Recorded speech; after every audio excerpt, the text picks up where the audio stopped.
about Germany and France.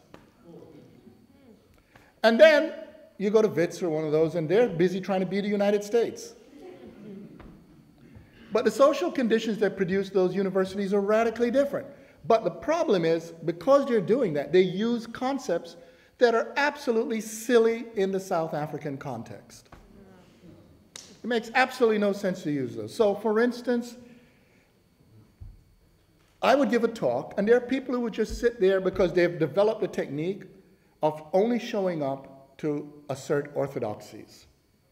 You see, when you go to a talk, what you should do is to be willing to learn something you didn't hear before. You should hope, as education is, to walk out differently than you walked in. But what some people really do when a speaker's there is they close their ears, they wait for the mouth to stop going, and then they ask what they already came in to say in the first place. And these things are often the cliches of the North. You know the cliches. Class reductionism. And you know the truth about class. Class is only brought up to evade race. It's totally true. Gender reductionism. They always say, I gave a talk where I gave an analysis the way I just talked about the production of gender. I'm not kidding. I spent 40 minutes talking about how gender was produced, and somebody said he didn't talk about gender. Because for them to talk about gender is to talk about in the orthodoxies. They just want to hear a small set of white woman theorists' names, and then you say a few cliches about gender. And you may throw in certain post-structuralese like performativity or anti-essentialism and blah, blah, blah. But that's not thinking, that's mimicking. And then for those who are too scared even to go to post-structuralism or psychoanalysis or others, they want to show they're good boys. They're usually boys because this area of thinking don't want women and don't want people of color, so they're boys. And what they do is they work within the framework of liberal political theory. And liberal political theory says you're an individual who check your identity at the door. I don't care. And so, but what I mean by that is, you see, here's the thing. When I make these remarks, it's not to decry the intellectual contributions of post-structuralism, Marxism, liberalism, psychoanalysis, and all that. I'm a specialist in these things. I teach them. My point is to argue against the presupposition that their assertion makes you legitimate. Do you see the difference? I'm arguing also against reacting to them in the form of not learning them, because that is reactionary. You know the old story, if you avoid something enough, you become it. You know the story. I don't like Bill. I don't like the way his mustache is. I don't like that little bit of hair on his chin, the way the hair curls on his chest. I don't like those rippling muscles Bill has. After all, somebody said, yo, man, you got a thing for Bill? So you see, if you're going to hate Europe enough, you don't realize that you're actually recentering it and depending on it. What you need to do is to put it in perspective as one system of thought among others. You see? And within that framework, that is not what's happening, because you see, the purpose of Harvard, Princeton, or whatever, U Chicago, one of these places, the purpose of these cathedrals of neoliberalism is very different from what this society needs. And the problem is these assertions to legitimate yourself in those terms will make you a continued colonial enslaved society. The fact is, I've been going all over the global South, and you know what the global South has? The global South has a completely different social historical reality with an opportunity actually to lead the intellectual path of our species. Why do I say this? Well, if you think back when I brought up Anna Julia Cooper, she says that there are those in whom little is invested, but what comes out is a lot.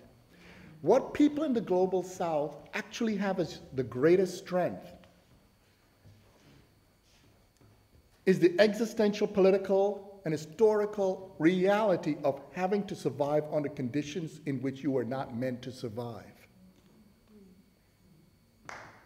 Really think about that. If you took a lot of these people as they strut around and how they're more smart, they're smarter than you, they're this, they're that, you put them in any of the contexts that some of you had to live in, they wouldn't last 2 minutes. Why are we making people who are ultimately, you see, I could say this because look, I as a child I went to a black township the other way. You know what I'm talking about. People from the north, they go on their little human safari. And somebody, I went because I wanted to talk to the high school kids. I spent my time, so I was walking with a friend and he was like, he thought it was supposed to seem unusual to me. I said, the Jamaica I was in as a child, this neighborhood was middle class. He was shocked. There's a way people who actually came out of the conditions understand that people like myself and certain other people don't exist by accident.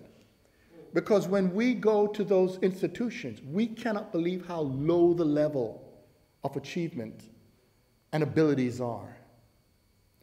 One of the things, for instance, some people have been critical about, and I stand by it. I've written essays in which I said, I've been in the corridors of the absolute top of what the Western world has to offer. I've taught at Yale, I've taught at Brown, I've been everywhere from Oxford to you name it. And every one of those places I've been to, I've rarely ever met another human being who impressed me. Now, I've gone around South Africa, I've gone through townships, I've gone into favelas in Brazil, I've gone to places in India, and I've never once not met somebody who impressed me. And it's not to say there aren't among the rich and the elite impressive people.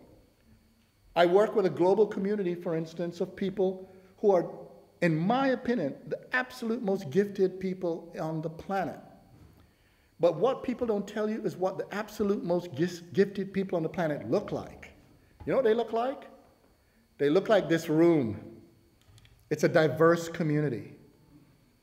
But you're sold hogwash that make you presume, and people strut around arrogantly with their colonial mentality, that the people who represent the highest achievements and objectivity must be white and must be male. But the fact of the matter is, there are also people who are white and male who know that is false. But as you know, one of the things about colonialism, it doesn't die easy. Why? Because it doesn't want to die. So it will fight to keep itself and its mediocrity in place. Because under colonialism, you don't have to be excellent. You just have the narcissism of a world that's built to make you think you are. But in a world in which you deal with reality in your face, if you do not know how to make decisions and how to get food on that table, if you do not know how to deal, one of the things that always strike me is people in elite cultures are so sensitive. They would go to the therapist if you just say, I don't agree with you. Our path to go through those systems are people who say, you're not human. I've had white professors who walk in a different direction when I'm walking. They stack the decks for people they like.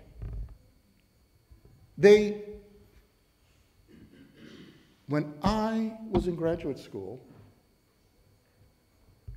I was told I failed an exam. I then said, I'll just do another one. I years later met a woman who was 2 years ahead of me, and she was so insulted she left the school. So when she met me, I was a professor. She was just finishing at another school. And when she was telling me what happened, I said, but that happened to me. But she was from a white elite society. And she said, how could that happen to you? They all said you were a genius. I said, yeah, but the world is not ready for black ones. And the fact of the matter is, when I finished, there was a secretary who liked me. And she said, Lewis, you may want to read your file. I said, I have a file. She said, I think you ought to read it. So I opened the file. And guess what the file revealed? I did not fail that exam. The director of graduate studies lied. You see, so what some of you don't realize is when you see yourself get abused, insulted, and so forth, It's not your imagination. They're trying to get you to leave. They wanted me to be broken. But you see, think about it. If the people who preceded you, who fought against apartheid, who fought against slavery and colonialism had that mentality, you would not be here. You have to understand that if you take on this task, it's a brutal world, and you have to ask yourself, do I have fortitude? So you see, what they didn't understand is, why in the world would a black kid from the Bronx, who's from the island of Jamaica, who grew up in poverty, believe when he ends up in one of the most elite universities in the world that I'm not going to encounter racism? You know, one of the things that's sold to us is that the higher up, the more elite people are, the nicer they are, the more ethical they are. But it's not true. These people know all the arguments, every ethical arguments, every nuance of how to evade their responsibility to their fellow human being. And so if they do things that lead to your unemployment, if they do things that lead to catastrophic health conditions, if they do things that lead to the varieties of maledictions that afflict our species today, they do not do it by accident. And so within that framework, I knew that if I were to finish, I had to just keep going. And think about it. What in my imagination, because remember, I didn't write anything at that time yet, I just want to go back and teach in the schools from where I came. But what I didn't know was that I subsequently learned that I wasn't just a graduate student, that I was ranked. And this is the part where when I talk about valuing ourselves, we presume when we're black, we're let in. That's bullshit. They are not committed to our being there. If we get in, it's because of the tenacity, strength, gall, and talent we have. I was ranked #1. And here's the thing. This was a department, this was a place that had some of the world's top philosophers in the world today, and recently deceased one. I was not ranked #1 in my class. I was ranked #1 in the history of that department. Now, the point is not to focus on me here. The point is something very different. If you asked me what I was, I would have just said, it would have been like that old joke. You ever heard the old joke? It's in Frantz Fanon's Black C and White Math. You know, white guy, mulatto they use, you know. In this country they say colored, or, you know. And black guy, you go to the gates of heaven, they ask the white guy, the angel asks, what do you want? The white guy says, money, fortune. Ask the mulatto, what do you want? And he says, fame. Then he turned to they call the Negro then, the black, what do you want? And he smiled and just said, I'm just carrying their bags.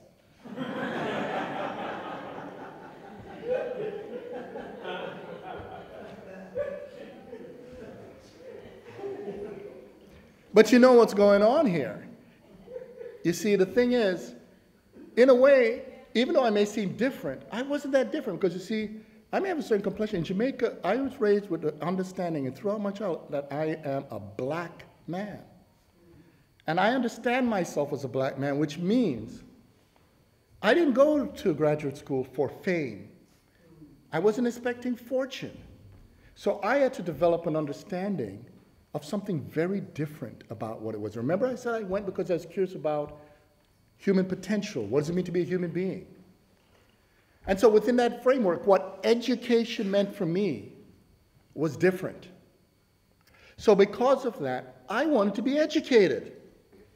So if I fail an exam, it means I take another one and do better. If I have to write a dissertation, I understood, because there are many black people around there, that I better really do a dissertation, do it the best I can. I wrote my dissertation in 4 months. And the fact of the matter is, that's the first book I wrote, called Bad Faith and Anti-Black Racism. And the fact is, that book, I finished it so early that my advisor and I hung out, and we just kept working on it into something even greater than it was, because I had time. Because I wasn't going to graduate until the next year anyway. But then there are other things. You see, the people I worked with, and this is connected to philosophy of education, were people who understood the distinction between the narcissism of certification. People really believe if you teach in elite places because you must be good. It's not true. Some people believe that if you're rich, you're more ethical. That's not true. But the fact of the matter is, the people I studied with really did study with intellectual greatness. Because you see, these were people, their teachers, were people who didn't write for tenure and promotions and those things. They had a project. And so if you're going to deal with social transformation in education, you need first and foremost, because I've talked a little longer, I'm just going to close with a few summaries. First, you need to articulate what a project is. What is this society about? If you don't ask, what is South Africa through the understanding South African people and society as a project of decolonization? Because if you just say, we're South Africans the way it is, the problem is South Africa is still colonized. Yes. You know, all 1994 was just a de jure set of statements to change a system's laws, but not the system. And that's why, since systemic change is a process, you are the generation who have to make that happen. And that means then, you don't make it happen by just imitating what was done before. It means you have to ask yourselves, you have to have a self-critique of what you are and what you are doing. And that self-critique, you have to understand, has to be for you. Why? Because the future is on your shoulders. Frantz Fanon said it very well. One generation is very important. Its job is to create independence or deal with getting rid of one system of laws. But their skills are specific. The generation with the skills for the future have to be those whose lives are not premised on trauma. Which means, whether they like it or not, you have to cultivate a world in which your children don't have to deal with the daily humiliations that you do. And one of the ways people try to sell things to you that misrepresent it, and you all should be very wary of this, the stupidest discourse I hear is something inherited from the United States around these issues. All you got to do is, the moment you say the word affirmative action, people then make you move into a language of past discrimination, history of discrimination. Now, come on. What past? What history? If you're going to fight for a different South Africa, you need to deal with present discrimination, present humiliations. And it's up to you to articulate the philosophical anthropology, the very theory of how South Africans of all racial backgrounds, of gender, of sexual orientation, all the categories that matter to you, are able to live that world. And that is intimately linked with education, because education is a critical practice. So then within that framework, you're also going to have to do something. You have to get rid of that mimicry, because it doesn't work. The truth is, right now, in the North, what they're doing to the societies, because they're a group of idiots who read people like Ayn Rand, and they're working through people like Milton Friedman, whose project, when you look at the way I talked about government, is in effect to put a ship at sea while trying to dig a hole in the hull. It's a sinking ship. Why in the world are you going to join a sinking ship? What you need to do is to think through the ideas that are endemic, indigenous, pertaining to the question of what this society is, and think through meditations on power in a way that's creative, that can actually make things happen in this part of the world. And that may require reconstructing, rethinking what a university is. Many of you are rethinking what technology is. I see brilliant people who find, you know, it's one of the skills, sometimes you all remind me of Jamaicans. And here's what I mean. There are three people who remind me of Jamaicans: South Africans, Nigerians, and then Jamaicans. And what that is you all know in your heart of hearts every way to find the weakness in a system. Really think about that. Other people see that as somehow a cause for government concern, a cause for, no, for me that is called genius. You need to hone, develop that skill, and create a way around this ridiculous colonial system that inhibits your ability to look at the future in different terms. Because you see, the future also, when it is locked in those other terms, is a closed system. And in that framework, you also need to begin to think through different ways to think about economies. See, a lot of people think economies just come down to socialism, Marxism, capitalism. No, no, no, that's how you've been duped. Because I've already told you, for instance, that there's an economy that deals with a category of people called undeveloped people. That tells you something. Economies go beyond simply a group of material things. It goes beyond those relations. Economies are also that through which you produce forms of people. And when you begin to rethink economies, you can rethink the ways in which you can create flourishing, sustainability, all kinds of other things. You can do it. And within all those frameworks, when you rethink the very conditions even of an economy, for instance, here's something that some people don't understand when they talk about economies. A very basic thing, it's called irreplaceability. From a purely economic standpoint, anything's replaceable. But that's because they don't think about it internal to human society. Yeah, people die. Yes, you can break things. But that cannot tell you what it is to look at a vase or a photograph or even a piece of cloth and think of your daughter, mother, best friend, or lover. And if you begin to think in those other terms, you got to understand, and this is the last part, but there's many more, but this is the last one. You got to understand that what you are is not these ridiculous stereotypes and false human science conceptions that relegate you to the past. The standard model is straightforward. There's pre-colonial times, colonialism happens, eventually there's decolonization, and the people say, where do we leave off? You have to understand that when colonialism occurred, the people were throughout fighting. You kept thinking and you kept developing and you began to work through norms that are through and through modern. In this country they talk about Ubuntu, but what they try to do is to lock it into the pre-modern and the traditional. But the people here never stop thinking about what it is to be truthful and human. And so the Ubuntu you have is Ubuntu that's designed for this world. And I have argued in my writings, it's actually broader than the conception of justice. Yet other people are trying to squeeze Ubuntu into a subspecies of justice. That is imperial. You have a great concept, really think through what it means to build education and society on something that could actually make you look to the world and say, this is an idea South Africa offers the world. Every idea you do, from technology to educational resources, even to your conception of human, is part of a global community. And it's with that that you go out, stand forth, and if you exhibit the proper fortitude, you simply take on a task through which you look at the future, though uncertain. You open your eyes and say, yeah, but we're here. Thank you.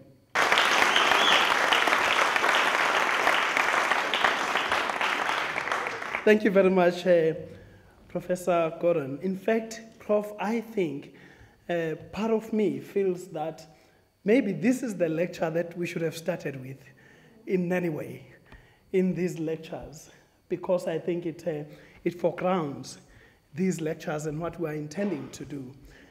And also, the fact that you are talking to us, deeply rooted, in fact, in the way we try to do things and our aspirations as a people, as we try to contribute to higher education and the building of this nation. I think your words of wisdom has really appealed to me and I think to others.